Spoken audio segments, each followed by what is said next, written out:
Fala galera, beleza? Estamos ao vivo em mais um Pod 7, hoje com um episódio mais que especial. Estou recebendo minha amiga Thalita e meu amigo Ivan para falarmos um pouco sobre um tema de suma importância para a sociedade, um tema que os empresários precisam ouvir, as empresárias precisam ouvir. Eu acredito que esse tema vai ser muito importante. Mas antes, quero saber um pouquinho da história dos nossos convidados, da Thalita, do Ivan. Thalita, me conta um pouquinho quem é a Thalita, um pouquinho da tua trajetória, da tua história. Bom, Gustavo, eu sou advogada e eu trabalho em Codó desde 2013. E assim, o que me fez ir para o lado empresarial? Porque hoje eu tenho uma empresa em Codó também, uma clínica médica. E eu trabalhei, né, durante esses quase 7 anos na advocacia e ela me prendia muito. Porque o profissional liberal, eu não posso terceirizar Sim. o que eu faço. Então, eu acabava que evitava até fazer viagens, eu não tinha lazer. Tu começou a advogar, tu tinha quantos anos na época? Eu tinha mais ou menos uns 23 anos, foi bem cedo. 22, 23 anos, me formei cedo. Sim. E minha ideia nunca foi para Codó, eu nunca quis ir para o interior, eu sempre Sim. quis ficar na capital. Só que a minha mãe é de Codó e meu pai também, meu pai é falecido. Sim. Logo que eu me formei, no mesmo ano que eu me formei, em 2013, ele faleceu assim poucos meses depois. Sim. E como minha mãe tem raízes em Codó, tem raízes políticas em Codó, ela conhece muita gente, ela já teve, assim, ela já fez... Na época, ela fazia muita ação social. Sim. Então, ela conhecia muita associação, sindicato. Perfeito. Então, quando eu já fui para atuar em associações grandes. Então, eu já iniciei na advocacia, no sindicato, na época, quando eu entrei, em 2013, eu já fui advogada do Sintraf, Sim. que é um sindicato muito grande em Codó, que é dos agricultores, né, da cidade de Codó. E aí, na época, eu me lembro que eram 2 sindicatos, que era o STTR e o Sintraf, e, na época, o Sintraf, ele estava suspenso, porque, pela lei, não poderia ter 2 sindicatos sobre a mesma, no caso, 2 sindicatos de agricultura familiar na mesma localidade. E quando eu peguei essa suspensão, eu disse, não, vou estudar e vou analisar aqui para saber se eu consigo fazer alguma coisa por eles. E, na época, eu vi, assim, brechas na lei, né? E eu consegui, eu entrei com a ação. Eles procuraram vários advogados na época e eu sempre fui muito teimosa. Eu sou muito parecida com minha mãe. E Qual aí o nome eu disse dela, assim, tua mãe? Ana Carla. E minha mãe, eu sempre vi assim, minha mãe é muito guerreira, muito teimosa, ela ia pra frente, ela sempre foi empresária. E aí quando, por exemplo, ela faltava, por exemplo, o motorista da loja, né, dela. Ela que pegava o carro, ela que fazia entrega. Então, assim, eu cresci nesse mundo. Essa mulher forte, né? Empreendedora. Vendo aquilo ali da minha mãe. Então, eu sempre via nela, eu disse assim, não, eu vou ser assim. Então, eu sempre me espelhei nela. Show de bola. Para as coisas. E aí, quando eu olhei esse sindicato nessa situação, eu disse assim, não, teimosa do jeito que eu sou, eu disse, eu vou estudar aqui, eu vou ver um jeito de ajudar eles. E aí, eu consegui. Eu entrei com a ação e eu consegui fazer com que o sindicato ficasse ativo de novo. E aí eles tiveram uma gratidão muito grande por mim na época, que eu consegui isso para eles, né? E eu comecei a advogar para o sindicato. Então, assim, logo que eu entrei na advocacia, então já fui atuando no sindicato, nesse Sintraf, e também no sindicato dos comerciários. Então, assim, para mim a advocacia foi assim até mais tranquila no início, porque eu já entrei em duas... Com certeza. E aí, com o tempo, com a demanda, eu não conseguia, como eu te falei, eu não tinha lazer. Eu já estava, assim, entrando... Eu era tão viciada em trabalho, tão viciada, que chegava no final de semana, o que eu fazia? Eu não queria descansar. Eu disse assim, eu vou atrás de captar clientes. Então, chegava o domingo, eu estava na casa de... sei lá, no Seu Francisco, nos povoados. Pessoas. Eu ia em associação, já fui em Pitoró dos Pretos, por exemplo, que é um povoado lá bem, assim, depois de Presidente Dutra. E ele é bem... Poucas pessoas caminham lá, vão para lá porque ele é de difícil acesso. Então, eu eu nunca parei, eu sempre gostei muito de trabalhar. Então, o que que eu quis, por que que eu quis ir para o mundo empresarial? Porque na advocacia, como eu te falei, eu não conseguia terceirizar. Sim. Então, aí eu comecei a cansar. Eu disse assim, eu preciso abrir alguma outra coisa para que eu possa sair, não é sair da advocacia, mas diminuir o meu Entendi. trabalho. E aí eu disse, quero abrir alguma empresa. E aí quando eu vi a medicina, que minha cidade, Codó, apesar de ser uma cidade grande, né, tem poucas clínicas médicas. E tem uma clínica muito grande lá, só que as pessoas falavam um pouquinho mal, né, do atendimento, um pouquinho dela. Aí eu disse, não, talvez caiba uma clínica aqui em Codó. Perfeito.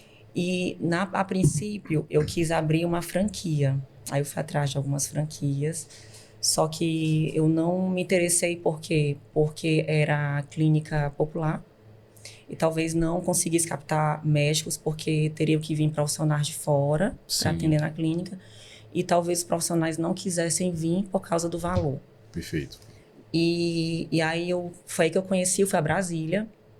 E a minha família, ela já tem, assim, dentro da minha família eu tenho 3 tios que têm clínicas médicas. E aí eu disse assim, aí eu fui a Brasília e conheci uma clínica desse meu tio, que ela não era clínica popular, mas era uma clínica parecida com uma clínica popular. O que que eu fiz? Eu olhei como era toda a estrutura, Perfeito.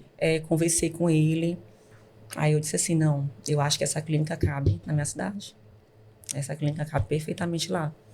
E aí, na época, foi em 2019. Eu contratei a mesma arquiteta dele, que ela é de Brasília, contratei a mesma, Daiane, e ela fez todo o projeto que hoje é a clínica, é o Hospital São Pedro. E aí a gente foi estruturando assim, como é que eu conversava muito com ela, Daiane, eu quero assim, me metia assim, no projeto mesmo. E aí até que foi feita a clínica, na época, a Clínica São Pedro. Na época, eu acho que tinham 4 salas só. Sim. Eram 3, 4 salas, pequenininha. Foi 2000 e... Ela ficou pronta em 2021. A pandemia foi 2021, né? Sim. Pronto. 2020, né? Pronto. Ela ficou pronta em 2020. Pronto. Ficou pronta. Perfeita. O nome não era para ser São Pedro. O nome, na época, era Clínica Mais Saúde. Já tinha sido contratado uma pessoa para fazer, tinha logo. Tava tudo certo para ser Clínica Mais Saúde, né? E aí eu em casa, tava com minha filha. Aí eu aqui pensando, eu disse assim, essa clínica, esse nome não tá legal. Clínica Mais Saúde. Aí me veio São Pedro. Pensei assim, aí eu disse, meu Deus, bairro São Pedro, nome de um santo, Secodó, interior, né? Tudo ligou, né? Aí eu disse assim, Clínica São Pedro. Na hora que eu pensei assim, Clínica São Pedro, vai ser Clínica São Pedro. Aí, na mesma hora, eu mandei para o rapaz fazer, né, a placa, como é que seria. E aí pegou. E aí, quando ficou pronta na pandemia, o que acontece? Eu fiquei com medo de abrir. Eu disse, como é que eu vou abrir em meio à pandemia? Ninguém sai. Eu vou ter que contratar funcionários. Como é que eu vou pagar os funcionários? Sim. Porque vai acabar que as pessoas não vão, porque ninguém pode sair de casa, não sei como é que vai ser a pandemia, a gente nunca viveu isso, né? Lá em Codó, tinha assim dias que eu saía de casa, não tinha ninguém na rua. Então, assim, aí veio o medo, ela ficou mais ou menos uns 6, 7 meses parada. Até que eu disse assim, não, eu vou ter que abrir. Aí abrimos e foi assim, pegou de um jeito tão bom, as pessoas gostaram tanto, que foi só crescendo. Aí da Clínica São Pedro, de um espaço que eu acho que era uns 6 metros de fundo para 30, a gente transformou hoje em o quê? 730 metros quadrados. Caraca, que massa. Aí o que acontece? Eu, que sempre advoguei, Começou a empreender, comecei a empreender. E não só empreender. Eu sempre fui assim, aquela pessoa que eu nunca gostei de terceirizar o que eu fazia. Por quê? Porque eu era muito colérica. Eu tinha a liderança, eu gostava de liderar, só que Perfil eu dominante. eu era impaciente. Por que eu era impaciente? Porque eu falava, eu quero que você faça isso para mim. Tu queria daquele mesmo jeito. Quando a pessoa me vinha com aquilo que eu pedia, vinha com retrabalho. Ou seja, aí eu ficava, meu Deus. Aí eu tinha que fazer aquilo que eu pedia para a pessoa fazer, que me entregava um dia depois, às vezes 1 dia, 2 dias depois. E eu tinha que ter o trabalho de novo daquele serviço que eu passei. Então, assim, eu era impaciente. No início da clínica, eu acabei que fiquei na advocacia, que eu não larguei a advocacia, e na empresa, ou seja, meu trabalho aumentou. Só aumentou. Eu achava que ia diminuir, aumentou, dobrou o trabalho. Aí, o que eu tive que fazer? Eu tive que me adaptar. Tive que pegar profissionais, entender que cada um é de um jeito, que eu tinha que explicar, que nem sempre as pessoas, elas são, cada um, né, é de uma perfil. forma. Então, você tem que trabalhar aquilo que a pessoa te entrega, o que ela é boa. Vamos melhorar nisso aqui. Perfeito. Então, eu tive que me lapidar para poder, porque o chefe, eu nunca gostei de ser chefe. Eu sempre gostei de ser líder. Perfeito, show de bola. Porque o chefe, você segue as regras com medo, você faz com medo. O líder não, você se espelha nele. Então, eu sempre gostei de conversar, explicar. Parabéns. Nas reuniões, por exemplo, eu sempre falava assim, nas reuniões que eu faço com a equipe, né? Eu não sou a patroa. E eu não quero que você... Eu sou a proprietária, mas eu não quero que vocês me vejam como a patroa. Quem é a patroa de vocês, o patrão de vocês, são os pacientes.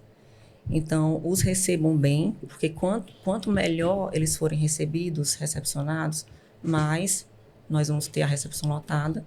Porque o que faz eles estarem aqui é o quê? O atendimento. Então, assim, no início foi difícil, mas graças a Deus... hoje, né, a gente está assim, a empresa ela é bem consolidada na cidade e eu advogo menos, não estou advogando tanto quanto antes, e hoje eu estou assim, voltada mais mesmo para a empresa. Eu me vejo assim, mais empresária. Eu consegui relaxar e terceirizar de uma forma que eu conseguisse ter uma vida mais tranquila. Uma pergunta que eu sempre pergunto para as empresárias que eu tenho a oportunidade de conversar: ser uma mulher empresária é mais desafiador? É desafiador. Só que a gente se adapta. Porque assim, eu não dou conta de tudo. Eu sempre costumo falar que você nunca está 100% naquilo que você faz. Como assim? Se eu estou em casa, eu estou na minha casa. Perfeito, então, eu estou 99% ali. Tu está presente naquele lugar. Se eu estou na empresa, eu estou presente na empresa. Então, eu comecei a fazer como? Eu comecei a me organizar no tempo, que antes eu não tinha tempo para mim, por exemplo. Então, eu comecei a me organizar no tempo, ter as minhas prioridades. Perfeito. Né? E entender que existiam pessoas que conseguiriam estar ali cumprindo meu papel também. Então, eu consigo hoje estar mais presente em casa. Se num dia, por exemplo, que a gente quer viajar, uma sexta-feira, por exemplo, que antes eu não fazia. Então, eu já consigo fazer, porque eu consigo deixar a pessoa, uma equipe responsável. Então, é equilíbrio.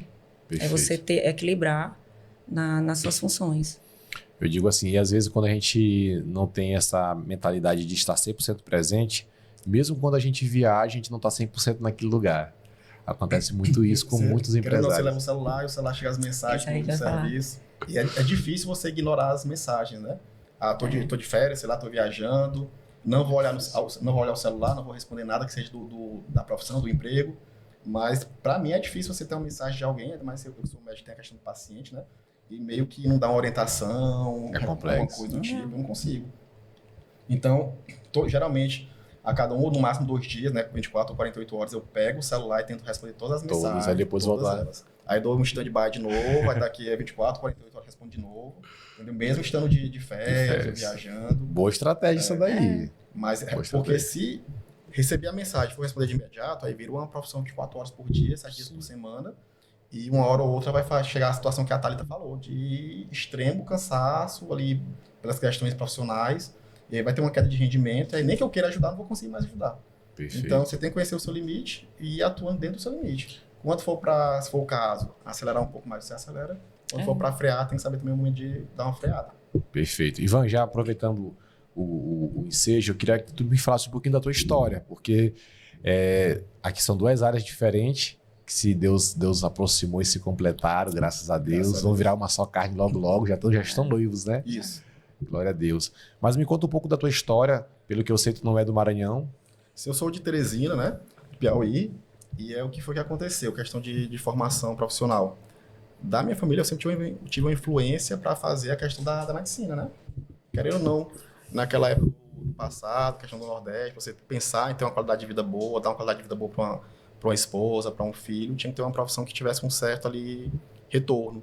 E aí uma das poucas que tinha no Nordeste disponível era a medicina.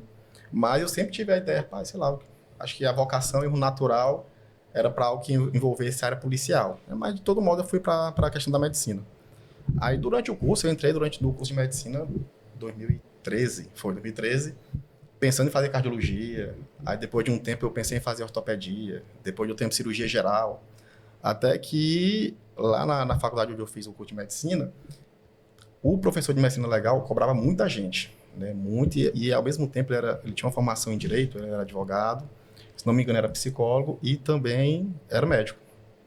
E ele falou que o pessoal da medicina era muito focado em residência médica, mas esquecia muito das questões de concurso e tudo mais, que talvez ele desse uma qualidade de vida melhor, sem ter tanta carga de trabalho como muitas vezes as especialidades trazem. Sim. E aí eu fui dar uma olhada melhor na medicina legal e eu percebi que, geralmente a profissão que é de legista, médico legista, que é uma área associada à área policial.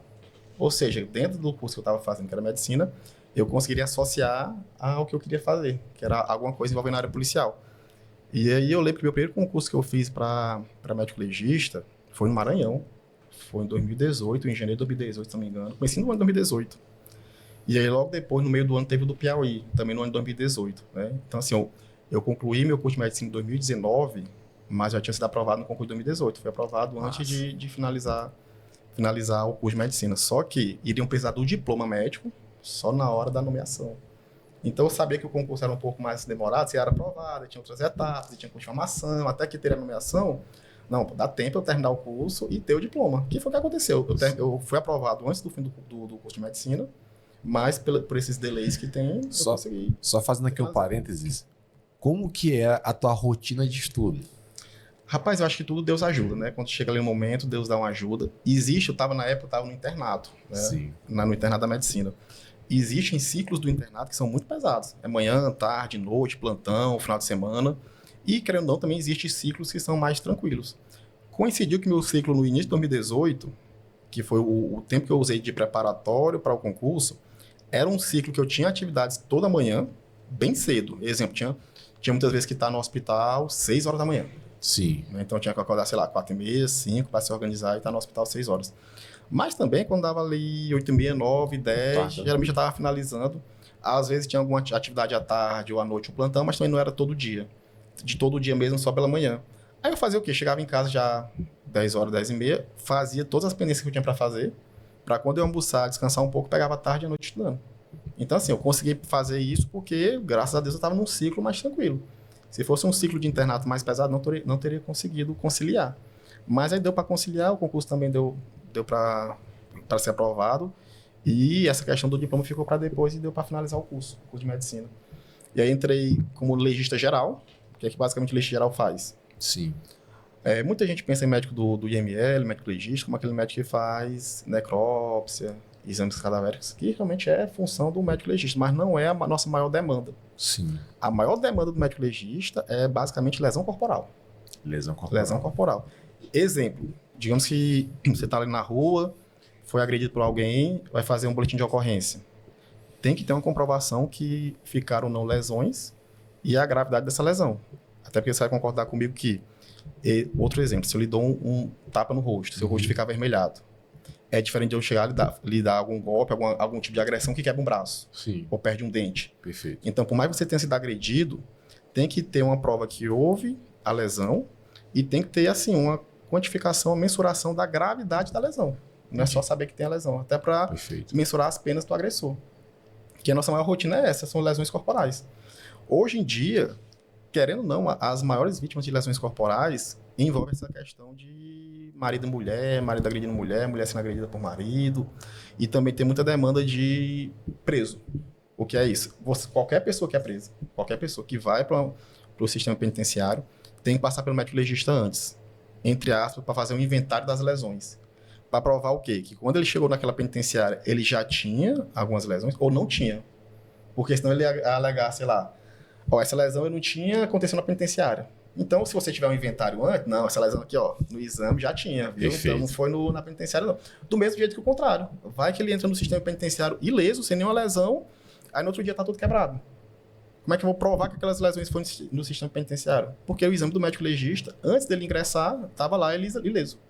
Perfeito. Então, essa é a nossa maior rotina. Querendo ou não, também entra a questão das necrópsias, né, por causa externa, acidente, suicídio, homicídio.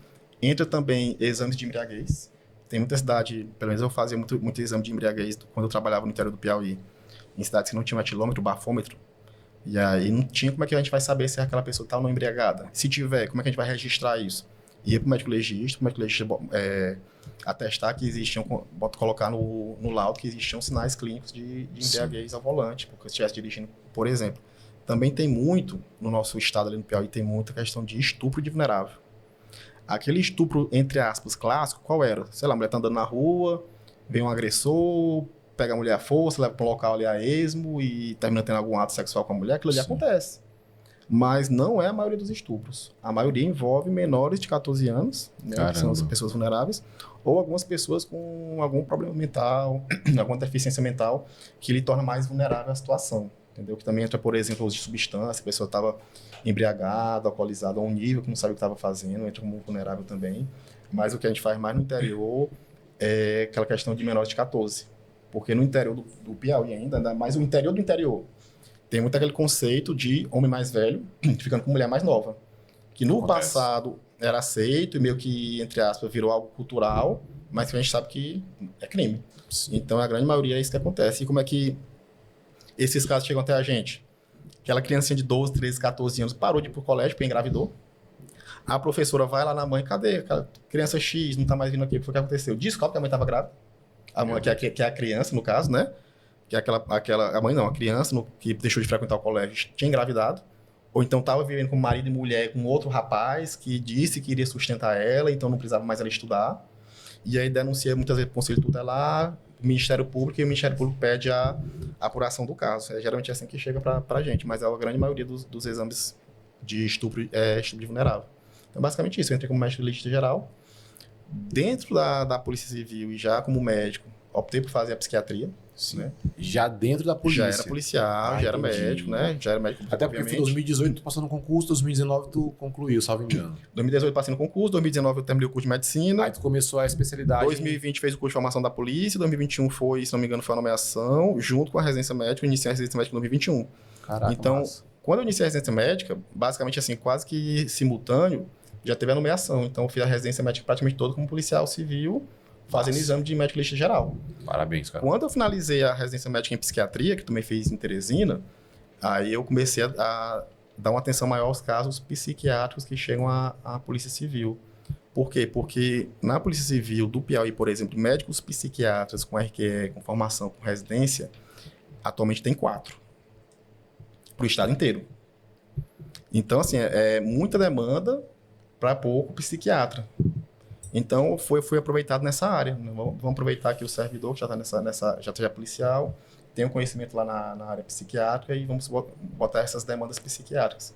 Que aí mudou o padrão. Aquele padrão de exame cadavérico, lesão corporal, embriaguez, estupro. Eu faço ainda. Mas a grande maioria que eu faço é avaliação psiquiátrica. Em quais casos? Nesse caso, é algum acusado, algum réu, cometeu algum crime, realmente ele cometeu o crime, já foi comprovado, já está na fase judicial, e muitas vezes a pedido do Ministério Público, a pedido do advogado, ou até o próprio juiz, tem essa questão da insanidade mental, né? Que é justamente para ver se ele tem ou não algum problema mental, e caso tenha, quanto aquilo ali contribuiu para que ele cometesse aquele crime, no sentido de ele sabia ou não sabia o que estava fazendo, né? Porque realmente, se você comete um crime e você não tem nenhum problema, seria uma grande injustiça com as vítimas e com toda a sociedade você ser tratado como alguém mentalmente doente. E o contrário também é verdadeiro. Se você é mentalmente doente, cometeu algum crime, seria uma injustiça com todos você ser tratado como uma pessoa que sabia plenamente o que a gente estava fazendo. E essa diferença, assim, querendo ou não, o juiz não sabe fazer essa diferença. Não tem essa capacidade técnica. E aí ele delega essa função à Polícia Civil, muitas vezes a Polícia Civil, a Polícia Federal, a depender do crime cometido, e recai sobre o médico legista psiquiatra, né, que tem esse conhecimento ampliado na área da psiquiatria. Que aí é basicamente esse tipo de exame que eu venho fazendo atualmente dentro da Polícia Civil do Piauí.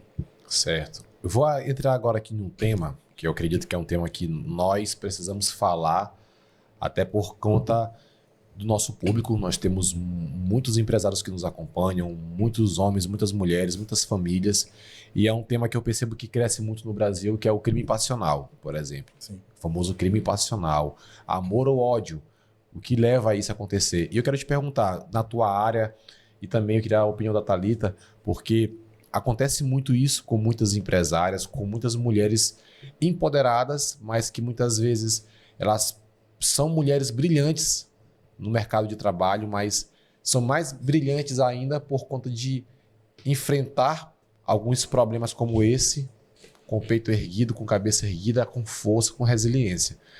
Pergunta, tem muito caso de crime passional, de violências domésticas que você já conseguiu resolver, que já passou pela sua... Rapaz, tem muito. Demais. Assim, bem mais do que a imprensa divulga. Porque a imprensa ele costuma divulgar casos que envolvem agressões contra famosos, né? Sim. Um grande empresário, que foi falado, uma atriz, ou então que o agressor era um famoso, ou casos que levaram realmente ao óbito, né? E aí trouxe uma comoção maior. Mas, entre aquelas pessoas menos conhecidas, seja a vítima, seja o agressor, e que assim não chegou a ter uma questão de um óbito, foi uma agressão grave, mas não chegou a levar a um óbito, tem demais. Assim, geralmente, a grande maioria, como eu falei, o que é que o médico legista geral hoje mais faz de exame? Exame de lesão corporal.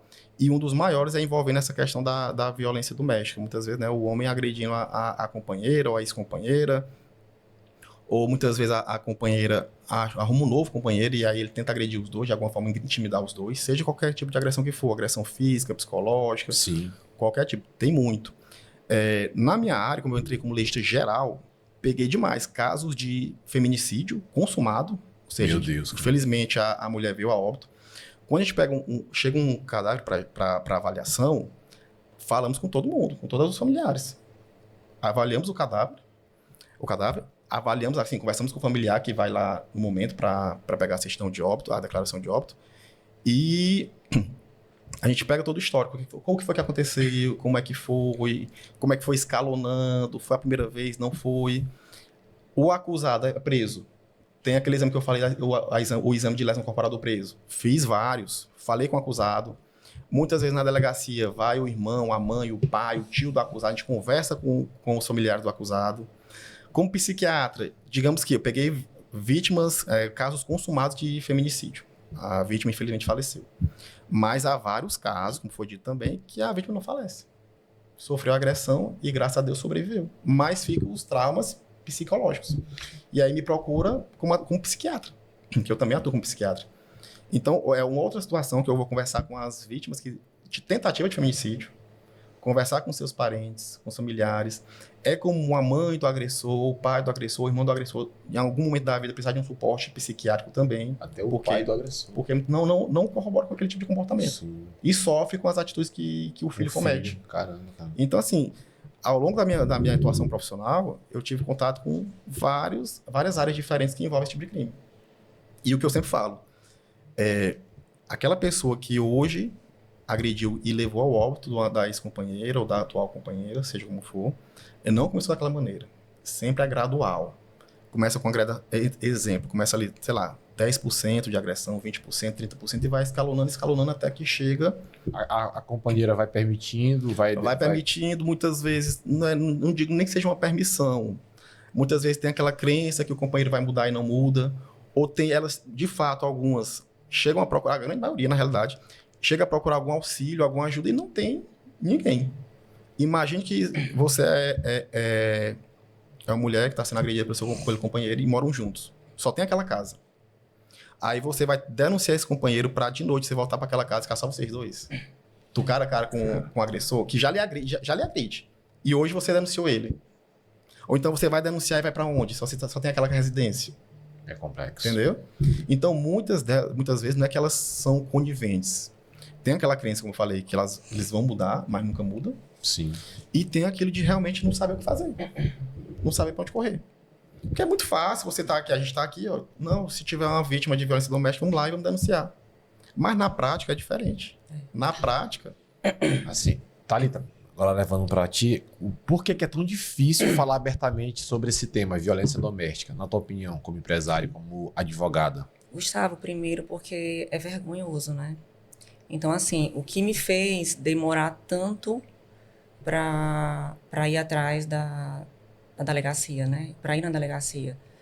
Porque eu, como uma pessoa conhecida na minha cidade, apesar de eu ser muito reservada, sempre fui muito reservada, eu e minha família,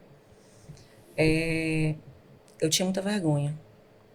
Então, eu já vinha sofrendo violência psicológica e eu tinha vergonha de procurar a delegacia e de alguma forma as pessoas ficarem sabendo e eu não queria isso, né? Então, eu já vinha falando, por exemplo, com uma delegada que hoje é aposentada na minha cidade e ela me falou, a primeira vez que eu falei com ela no início do ano, ela disse assim, olha, eu conheço o agressor, então, se você não fizer a denúncia agora, vai só piorar. E aí, uns 15 dias depois, ela até me procurou outra vez, vamos fazer, confia em mim. Ela falava assim, confia em mim, você vai se arrepender. E foi o que aconteceu, porque ele começou a fazer as violências psicológicas, né? E eu acredito que seja assim como o Ivan falou também, é assim que começa. Você pensa que vai acabar, você pensa que... Sempre acredita na mudança da pessoa. Então você fala assim, não vou na delegacia porque vai melhorar, ele vai parar. Né? Ele vai parar. O que aconteceu? Não parou, piorou. Quando eu comecei a me relacionar com o Ivan, comecei a namorar com o Ivan, aí que piorou mesmo. Então, aí o que eu fiz? Aí foi quando eu procurei a delegacia. E nesse momento que eu procurei a delegacia, que eu me senti assim abraçada na época pela delegada, já foi uma delegada nova na minha cidade. E eu me senti abraçada. Foi quando eu me senti mais protegida. A princípio, né? No início. E logo depois, mesmo eu entrando com as medidas protetivas, eu tinha vergonha, Gustavo. Até na minha família. Eu falava assim, mãe, não fala pra ninguém, não comenta com minha família. Porque eu tinha vergonha. O Ivan, ele não sabia. Uhum. Eu fui falar com ele, assim, sobre as medidas protetivas, acho que uns meses depois, né, amor? Foi. Uns 3, 4 meses depois eu falei com ele. Porque eu tinha vergonha. E até eu te dei a ideia, não foi? Ele foi. Isso. Foi numa conversa, assim... Eu não tinha nem noção que ela tinha todas porque eu realmente não falava pra ninguém. Eu não queria falar pra ninguém, porque é um tema que eu acho que não envolve nem só a questão, assim, do medo. Envolve também. Muitas mulheres têm medo. Porque não tem a rede de apoio. Eu tive uma rede de apoio. Imagina aquelas que não têm Agora, a rede quem de não apoio. tem? Pois é, porque assim, minha mãe, ela sempre, no dia que eu fui, ela foi comigo, então ela sempre me colocou assim no braço dela. A minha irmã também, meus amigos. Então, a princípio, eu tive essa rede de apoio bem pessoal, né? E aí, no mês de novembro, né, que aconteceu toda a situação, que desencadeou assim que eu tive que me expor, né? Me vi obrigada a expor.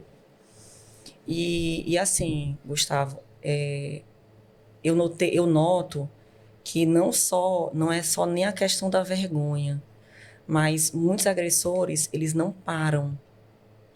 Então, eu tive o Ivan comigo, do meu lado.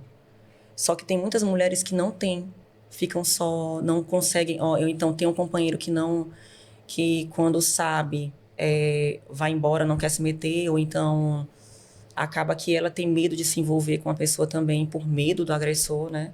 Então, assim, é uma série de fatores que faz com que essas medidas não sejam de fato usadas, né? Que as mulheres não vão atrás da delegada para poder iniciar um processo. Então, eu, por exemplo, quando eu fiz o vídeo, né, que eu me vi, como eu falei para você, eu me vi obrigada. Por quê? Porque naquela situação que nós passamos, eu não quis expor. Minha intenção nunca foi expor. Eu nunca quis expor nada. Por quê? Porque é um assunto muito pessoal. Então, o que acontece? Eu me vi na obrigação de fazer um vídeo e falar aquilo que eu estava passando. Fiz um vídeo e tive que expor, né? E quando eu fiz isso, Gustavo, eu fiquei assim impressionada com a quantidade de mulheres na minha cidade que passam por isso e nunca tinham falado para ninguém.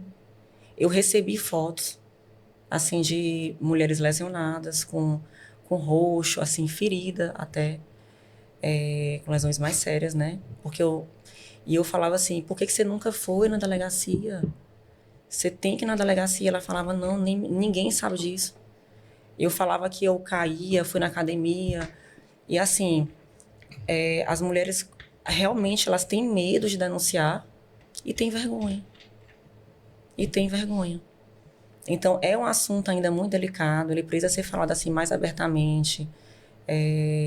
Eu tenho abraçado essa causa, porque eu vejo assim que tem tem muitas mulheres que passam por isso, sofrem e têm medo. Então, assim, eu estou encorajando muitas mulheres a fazerem isso aí também, independente, e criarem uma rede de apoio, porque tem que ter.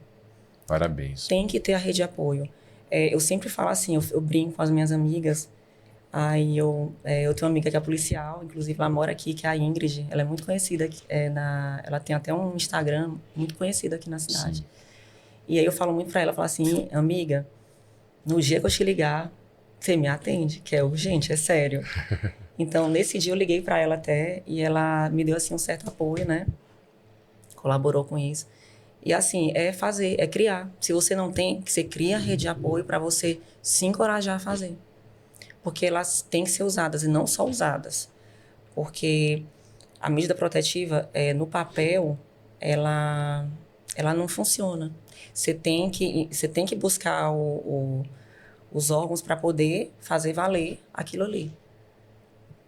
Perfeito. E outra coisa, assim, a medida protetiva, querendo ou não, entra nessa questão de documentação legal, entre aspas, uma lei que determina que algo não pode ser feito.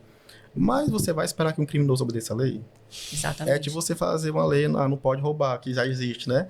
Mas impede que hajam pessoas que roubem? Não.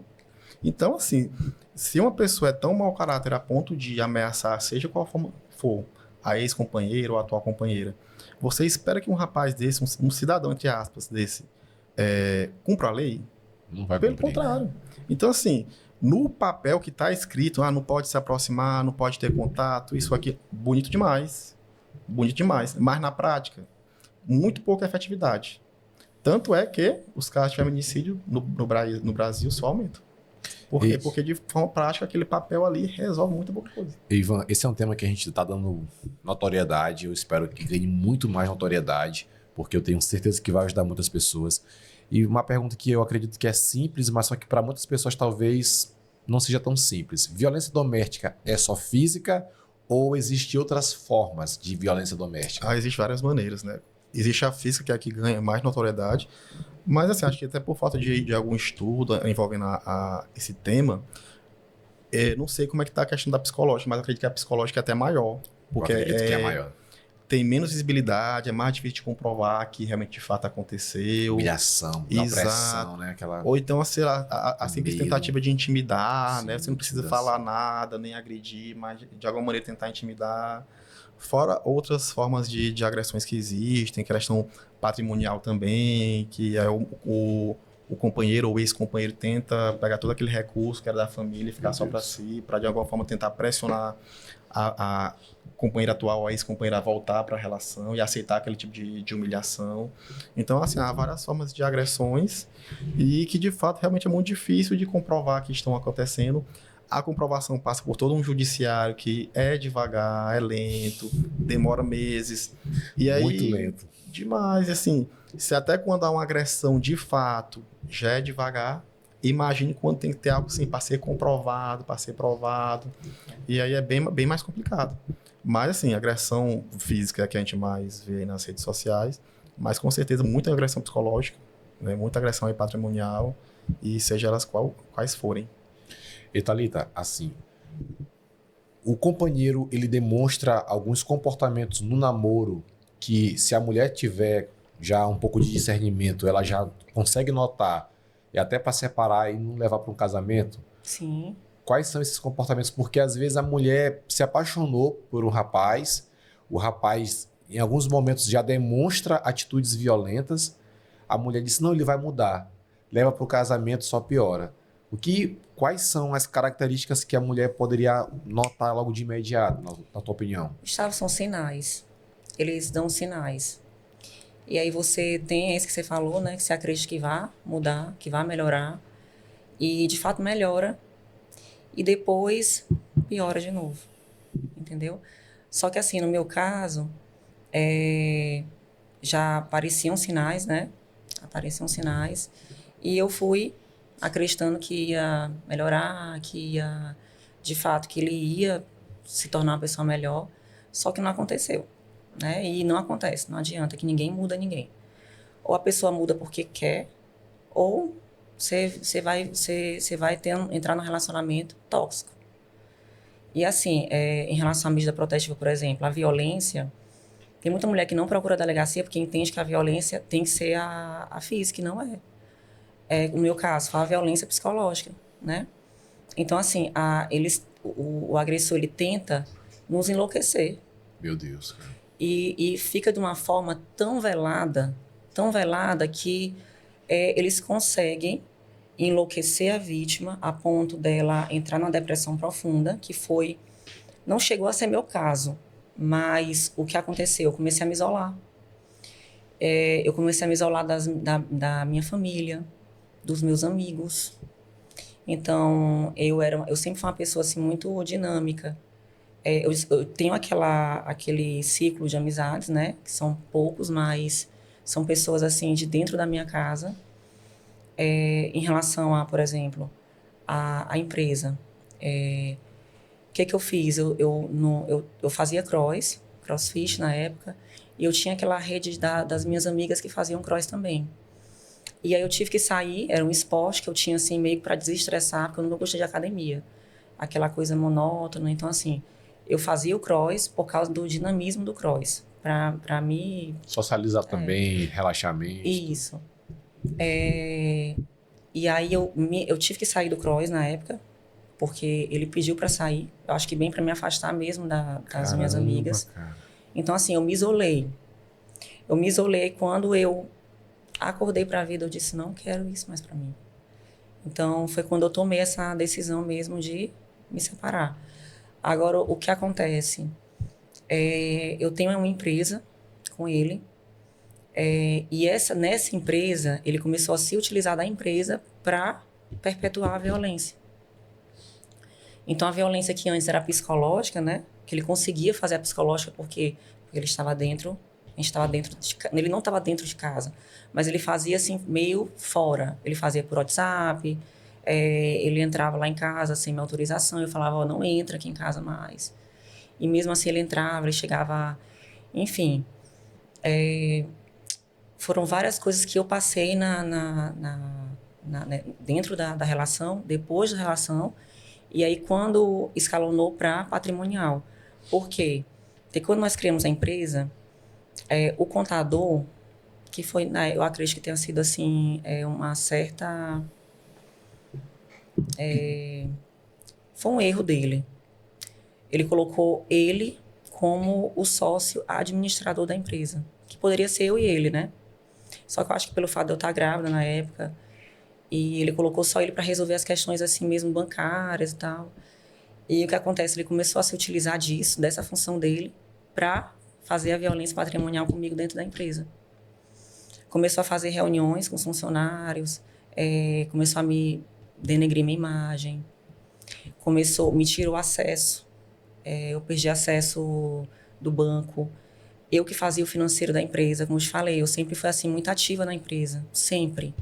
Quando a empresa cresceu, que nós fizemos a expansão da empresa, que nós colocamos maquinário, botamos mais sala, tem um segundo pavimento, eu que participei assim diretamente e sentava do lado da arquiteta para falar, eu quero assim, eu quero assim. Então, assim, eu sempre tive isso comigo, né? E aí eu fazia o financeiro da empresa, eu que gostava, assim, de participar até da compra de insumos, reunião, eu ficava na recepção, eu atendia os pacientes, eu gostava de ver, entendeu? Eu sempre fui muito dinâmica em relação a isso. Então, assim, depois que, mais ou menos em julho desse ano, ele começou a se utilizar da empresa, foi abril, mais ou menos abril, julho, ele começou a se utilizar da empresa para fazer a violência. Eu entrei com a ação para fazer a remoção dele como sócio administrador, porque eu entendo que como é que eu tenho uma empresa que são só 2 sócios, né? E que ele responde por medida protetiva, como que ele é o sócio administrador da empresa, sendo que eu sou a vítima de uma violência doméstica praticada por ele. Então, assim, eu entrei com essa ação achando que iam fazer pelo menos a retirada dele de forma liminar. Só que, como o Ivan falou, o judiciário, além de lento demais, eu não sei se eu não sei se eu posso te falar isso, né? Mas tem meio que uma proteção do homem, sabe? Tem todas as provas de que tem um abuso, todas as provas de que tem a violência, mas eles entendem que não, que ele tem que ficar ali. Então, assim, eu dentro da minha empresa, hoje eu sofro violência dentro da minha empresa. E eu estou lutando até hoje, para ter para voltar como era antes, para eu ter a administração dela de novo, que eu estou sem esse poder. Eu perdi todo o poder dentro da empresa. Então, até hoje, a violência ela está perpetuada nessa situação, comigo nessa situação. E aí vem ele, como aconteceu essa última situação da praça, né?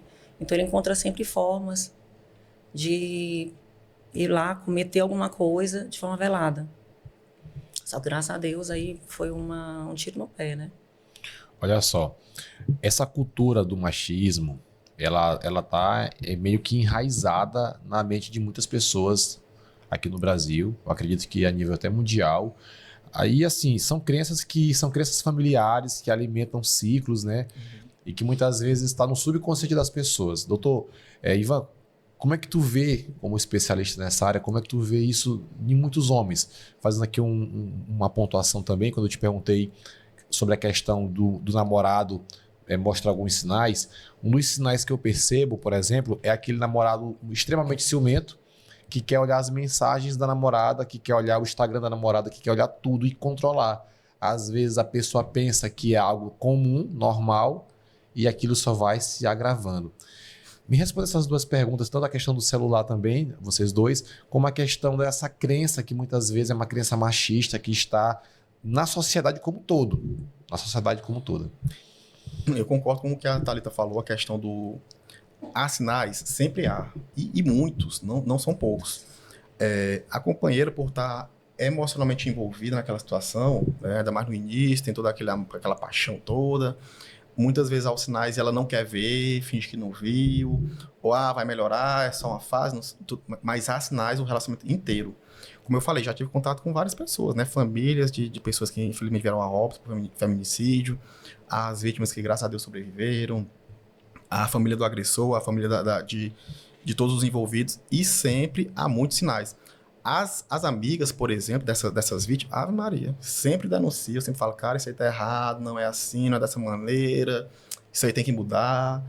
A própria mãe da vítima, ou o pai, muitas vezes também fala, pô, isso aí tá errado, não era pra ser dessa maneira, era pra ser diferente. E a vítima, pô, justamente aquela crença, vai mudar, vai melhorar, vai levando com a barriga. Os próprios pais e mães dos acusados, dos agressores, também percebem que o comportamento é totalmente errado. Não é porque você tem um filho que agride a ex-companheiro que quer dizer que você é conivente. Né? Pelo contrário, muitas vezes os pais são totalmente contra. Meu filho não é desse jeito, não é dessa maneira, tenha mais paciência, faça isso, faça aquilo, melhore. Mas não muda. Não muda. Pelo contrário, só faz piorar. Cada dia que passa, cada mês que passa, as agressões iniciais vão piorando, escalonando, até que chega no limite, que é quando chega a casos mais extremos. Mas, infelizmente, é isso. Sinais sempre existem e sempre existirão, basta você estar disposto a enxergá-los. Ou então, se você, não estou vendo, não estou achando, sei lá, conversa com quem está à sua volta. Seus amigos, suas amigas, seu pai, sua mãe, pergunte a opinião para eles. Mamãe, papai, o que é que você acha desse relacionamento? Vai dar certo? Não vai? O que é que você acha? Com as amigas. E aí, o que é que vocês estão achando? O que é que vocês estão vendo aqui da nossa relação? Se você tiver uma boa relação com o sogro e com a sogra, converse com eles também. Ou então, se não tem uma boa relação, cria uma boa relação e começa a falar o que vem acontecendo. Talvez eles não saibam, então não convive com o casal. Então, seu filho fez isso, seu filho está fazendo aquilo, ele é assim mesmo. Antigamente, nos outros namoros era dessa maneira, porque geralmente é. É assim em todos os relacionamentos. Pegar um pouco do histórico dele, né, com quem mais sabe do histórico dele, que são geralmente os próprios pais. Né? E aí você consegue traçar aí um perfil daquela pessoa. Mas nunca é do 0 ao 100. Assim, nunca é aquela pessoa tranquila, calma, que todo mundo elogia, que todo mundo quer perto, que do nada fez algo assim que ninguém esperava. Sempre que acontece, eu já esperava que ia acontecer, já acontecia isso. Eu avisava para ela, saia desse relacionamento. Sempre há sinais. Basta estar disposto a enxergá-lo. Outra questão que foi perguntada, que é a questão do machismo. E realmente existe. Ainda mais que na nossa região, a região aqui no Nordeste, existe em todo mundo, mas eu acredito que há países e há regiões em cada país com predomínio. Aqui no Brasil, eu acredito que uma das maiores regiões é a região Nordeste. Tem muita essa questão do machismo aí enraizado, que envolve o quê? Como eu sempre converso com o pessoal, aquela crença que vem desde pequeno, que o homem é dono e a mulher é objeto. O homem é o dono, a mulher é objeto. E aquelas piadinhas que a gente sempre faz. Se é meu, eu faço o que eu quero. Sim. Né? Você fala isso aí, é meu, tudo mais. Isso é meu, então eu faço o que eu quero. E é uma crença que é falada muitas vezes até na brincadeira, mas de tanto enraizar no subconsciente do homem, no momento de raiva ele fala isso. Você começa a misturar os conceitos. Então, se eu tenho um conceito de tudo que é meu, eu faço o que eu quero. Você já ouviu várias pessoas falarem por aí, né? É meu, eu faço o que eu quero. Tudo que é meu, eu faço o que eu quero. Eu tenho aquela também falsa aquela concepção errada, que a mulher é meu objeto. Então, se é meu, eu faço o que eu quero. E outra coisa que eu sempre falo também que acontece, basta ver nessas criancinhas pequenas, né? Meu filho, divide o brinquedo. Não quero dividir. A criança faz o quê? Prefere quebrar do que dividir. Então, a concepção que se forma, é meu, eu faço o que eu quero. Não é mais meu, eu prefiro quebrar do que ver com alguém. Entendeu? Então, acho que é isso aí, muito desses pensamentos que vem motivando esse tipo de comportamento. Como eu sou psiquiatra, me perguntam muito essa questão. É psicopatia? É sociopatia? Alguns casos são, mas eu acho que a grande maioria não é. Realmente envolve só essa questão aí conceitual, enraizada na mente de cada um. Até porque, muitas vezes, a grande maioria dos agressores contra companheiras ou ex-companheiras, eles têm esse comportamento com a companheira. Com o resto, não tem. Entendi. Com um amigo, com a irmã não tem, com um amigo não tem, com a prima não tem, mas com a companheira ele age dessa maneira. Porque se fosse algum problema, alguma patologia mental... Era com todos. Era com todos. Era com todos. Pelo contrário, muitos têm esse comportamento com a companheira e tentam transparecer que é uma pessoa justa, honesta, calma, tranquila para quem está em volta. Mas não é.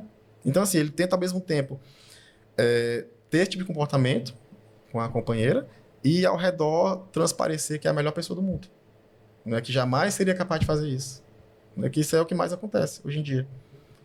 Então, eu acho assim, que tem alguns casos que envolvem algum grau de psicopatia e tudo mais, mas a grande maioria não. Envolve mais questão conceitual, de criação, caráter também, realmente. E Thalita, assim, nós já estamos chegando no final e esse tema aqui é um tema tão importante que a gente quer falar mais, porque o nosso intuito aqui é levar essas informações para o máximo de pessoas, ajudar, conscientizar as autoridades também para tentar fazer mais palestras, mais ações que possam prevenir. Mas, na tua opinião, como identificar sinais de violência em pessoas próximas? Por exemplo, às vezes a gente tem alguém próximo da gente que está passando por essa situação, a gente não tem aquele discernimento, mas, na tua opinião, como é que nós podemos olhar para a pessoa, para os casais próximos a gente e tentar identificar o que está acontecendo, até para tentar ajudar, digamos. Gustavo, não tem como ajudar quando você está dentro da relação. Porque, vou te explicar por quê, essa é a minha opinião. Porque as mulheres, elas entendem que quando tem um amigo que está falando, mesmo assim, eu vi o teu marido com outra mulher, mostra provas, tudo. A mulher, ela se afasta daquela pessoa que falou. Entendeu? Então, assim, ajudar é você estar ali perto, entendeu? Não sair de perto, você ser amiga daquela pessoa, como aconteceu comigo. Eu falo assim, eu dou o meu exemplo. As minhas amigas nunca se afastaram de mim mesmo, eu me afastando delas. Legal, cara. Então, assim, essa rede de apoio que eu tive, principalmente, assim, eu falo dessa minha rede que eu criei dentro do CROSS e eu levei para fora dele quando eu saí, que são 4 amigas, só que uma bem próxima a mim, que mora na minha cidade, né? E outras 2 que se transformaram, assim, em irmãs também, né? São 3 irmãzinhas que eu tenho na minha cidade. Então, assim, elas nunca me largaram. Eu falava, eu tava... Você fica numa relação tóxica e você adoece dentro dela. Então, é não se afastar. Os amigos que estão vendo essa situação, que vê a sua amiga passando por isso, não se afastar. E nem falar mal, ficar ali dentro, ficar perto. Porque você só acaba quando você percebe, quando você quer. Que foi o meu caso. Entendeu? Eu me fortaleci, dentro da relação ainda, eu me fortaleci, até o ponto de eu virar e falar assim, não quero mais. Eu sabia que isso ia acontecer. Então, eu me apeguei a Deus, fiz assim, vários jejuns, inclusive. Glória a Deus. Então, eu me fortaleci. Eu acredito, assim, que as mulheres têm que se fortalecer. Eu nunca... Gustavo, eu não entrei em depressão. Eu estava iniciando a depressão quando eu me aproximei de Deus. Então, assim, hoje... Me fala, agora, já que tu falou de Deus, eu talvez é o tema que eu mais gosto de falar. Como foi essa tua relação com Deus? Porque, como diz lá em Lucas 1,37, Deus é o Deus do impossível. Numa relação como essa, eu suponho que é quase impossível sair dela ileso, sem, como nós conversamos, sem algo ruim, né? Uma tragédia. Como foi essa tua relação com Deus para que Ele pudesse te guiar para o caminho certo? Ano passado, eu fazia as minhas orações da seguinte forma. Eu acordava às 4 da manhã, e aí eu falava assim, Deus, eu fazia as minhas orações, abria a Bíblia. Eu tenho uma Bíblia que o bispo Dom Sebastião me deu. E aí ele foi até lá em casa uma vez e disse assim, cadê, minha filha, a Bíblia que eu lhe dei? Eu quero ver se você está usando. Aí na hora que eu mostrei a Bíblia para ele, estava toda riscada, Aí ele disse assim, nossa, gostei de ver. Eu acordava 4 da manhã e eu fazia meus jejuns, né? Aí no início, ano passado, eu fazia assim, Deus, restaura, até porque tinha minha filha envolvida, tinha empresa, eu falava, restaura o casamento e tal. Aí eu disse até que eu comecei a perceber, eu tô fazendo minha oração errada. Porque não é o que eu quero. É o que Deus É o que Deus quer. Aí eu comecei a fazer minha oração em que sentido? Deus, seja feita a tua vontade. Me faça forte, seja feita a tua vontade. Aí eu comecei minha oração desse jeito.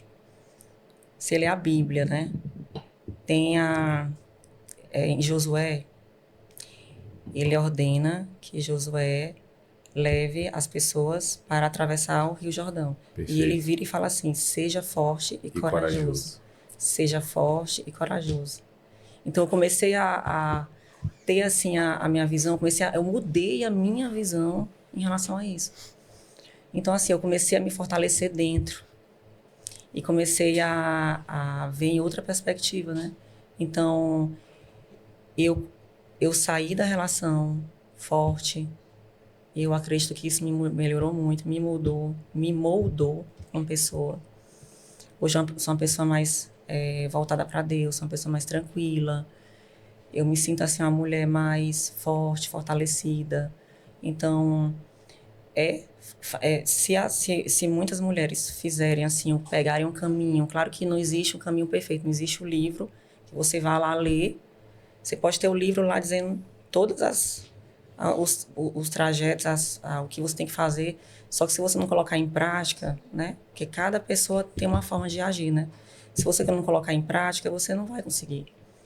Então, assim, fazer, se fortalecer, não se afastar dos seus familiares, nem dos amigos, e até o ponto de você criar a coragem e fazer o que eu te fiz, né?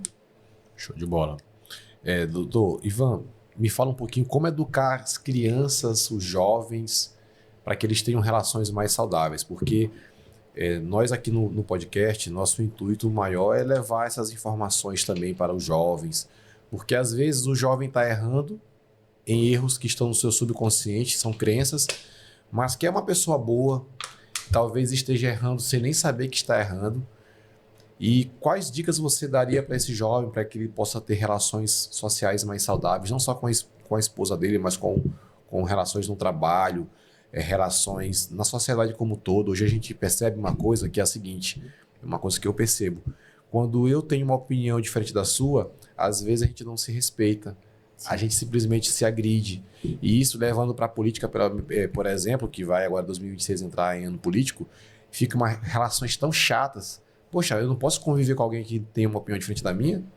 Claro que eu posso. Sim. Tem que respeitar. E às vezes eu vejo que situações como essa, situações como essas que nós estamos citando do cônjuge, são ruins porque a pessoa não tem uma educação prévia. Mas quais dicas você daria para que esse jovem, essa criança, tenha relações mais saudáveis? O que eu percebo muito é que, assim, tem muitos pais e mães, pais que eu falo de modo geral, pai e mãe, que realmente não sabe como criar um filho, porque é um grande desafio, né? Criar um filho não vem, como foi dito aí, não vem um manual, como a Thalita falou, não vem um manual.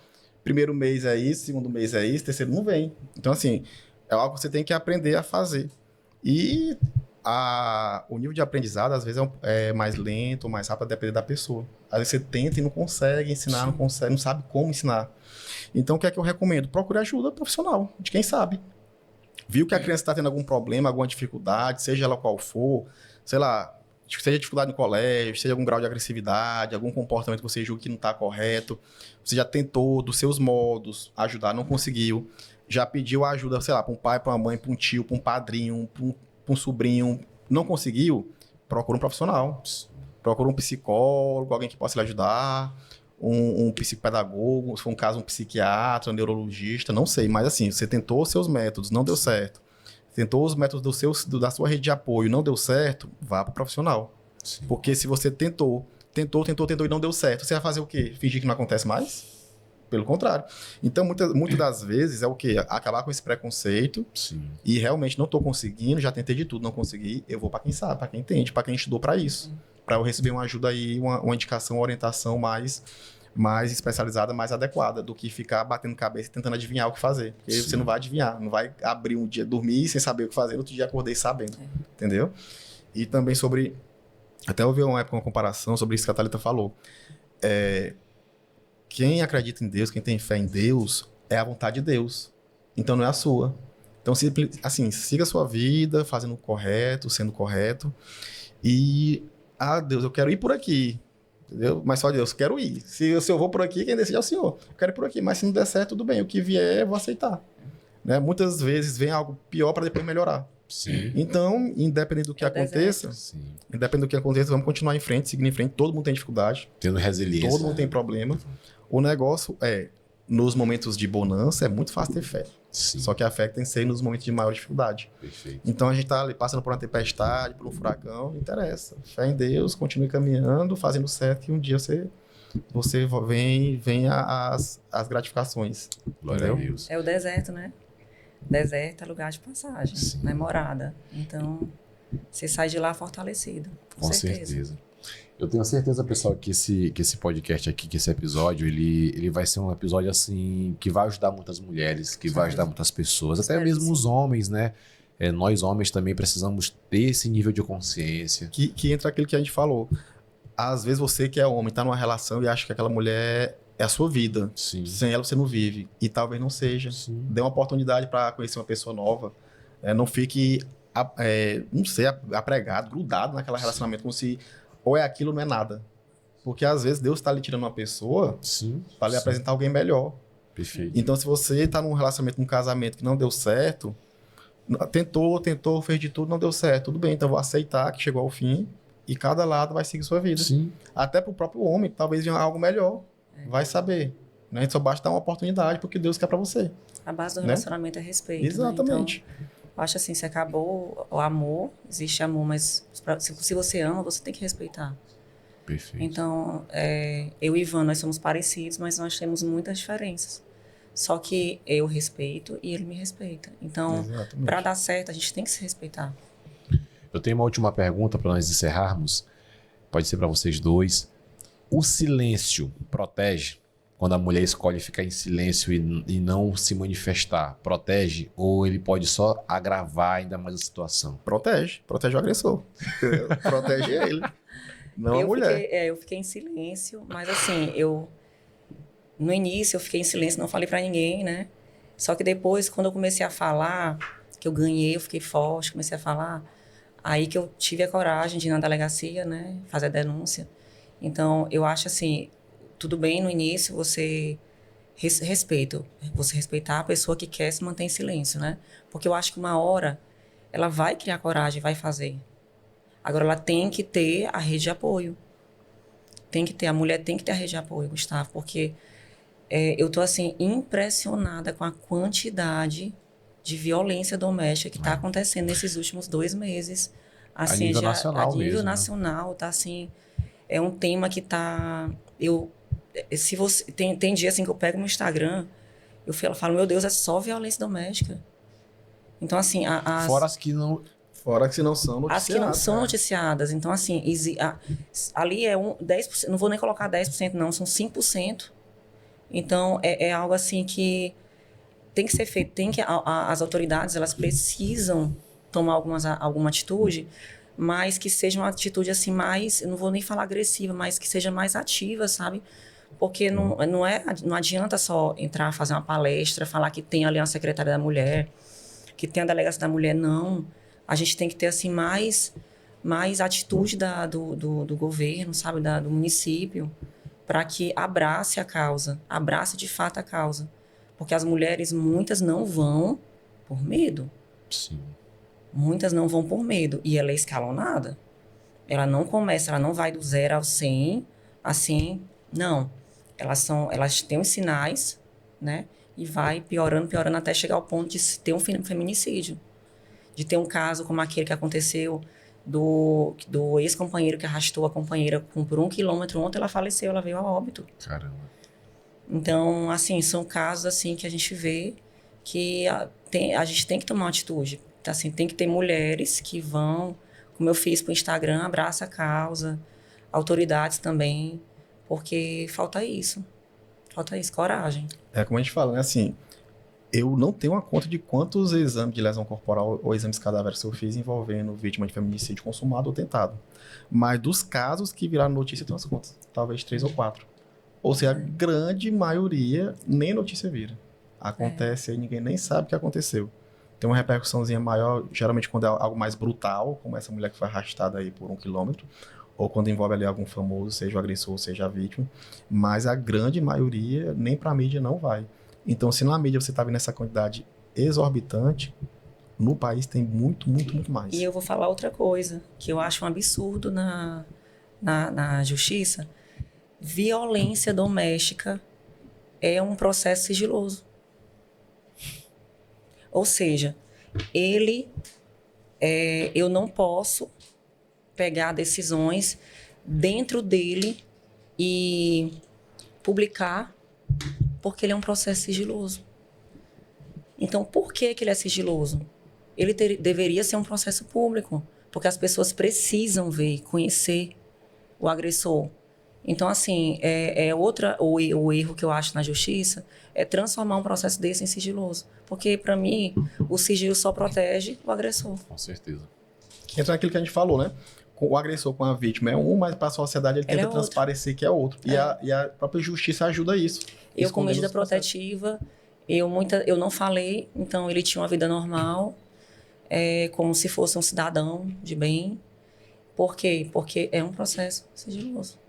E quando tinha alguma situação, ele dizia que nunca tinha feito nenhum crime, não existia medida protetiva, não existia descumprimento, quando pelo judiciário era totalmente o oposto disso, só que não poderia ser divulgado. É um tema que, quanto mais a gente fala, mais vontade nós temos que tem que se passar horas conversando. De explanar. Mas com certeza nós teremos outros episódios para falar mais sobre o empreendedorismo feminino, porque eu tenho certeza que tu tem muito a falar. Eu fiquei com muita vontade de puxar esse assunto, mas só que hoje nós reservamos para esse outro. Doutor, eu acredito que nós temos muitas coisas para trazer também de informação. A gente percebe, tem um autor que eu gosto de estudar, que é o Daniel Goleman, que ele é o pai da inteligência emocional, e eu percebo que hoje muitos empresários passam por transtornos, né, de ansiedade, depressão, algumas síndromes. Sim. Então eu tenho certeza que vocês vão voltar aqui mais vezes e que esse tema que vocês começaram a falar, Deus possa continuar usando vocês, sendo fortes e corajosos, porque não são todos que têm a coragem que vocês estão tendo de se expor e de lutar pela causa. Eu tenho certeza que Deus ele está usando vocês para ajudar muitas pessoas, muitos casais, e é continuar sendo forte. Eu tenho certeza que vão vir outros programas que vão estar dando notoriedade para vocês nesse tema. É ser forte, ser corajoso, é não temer, é confiar em Deus. E eu desejo para vocês assim tudo de melhor. Que Deus possa abençoar vocês como casal, as empresas de vocês, que nós possamos conseguir levar esse assunto de forma educativa para o máximo de pessoas. Tá bom? Querem deixar algum recadinho aqui para o pessoal? Queria agradecer aí toda a equipe do Pod 7, né? A gente está à disposição, qualquer que seja o tema, outros episódios, como já foi falado, outros temas, outros assuntos, mas esse em particular é muito importante e aí não tinha como trazer só um pequeno detalhe dele. Pelo contrário, como foi dito, se pudesse abordar, que daria várias e várias horas de conversa só sobre esse assunto. Sim. Mas eu acho que a gente tentou focar um pouco no que é principal sobre essa temática em si, mas estamos aqui à disposição para outras temáticas e agradecer a todos aí do Pod 7. Show. Tamo junto. Tamo junto. Glória eu espero que mais mulheres tenham a coragem que eu tive, porque cria essa rede de apoio e tenham coragem de ir na delegacia procurar ajuda, porque é necessário. Perfeito. Senão pode acontecer algo pior, como um feminicídio, e isso dá para ser evitado. Show de bola, pessoal. Vai dar certo, vamos para cima, que Deus está no controle. Pessoal, até o próximo episódio, que Deus abençoe vocês. Valeu!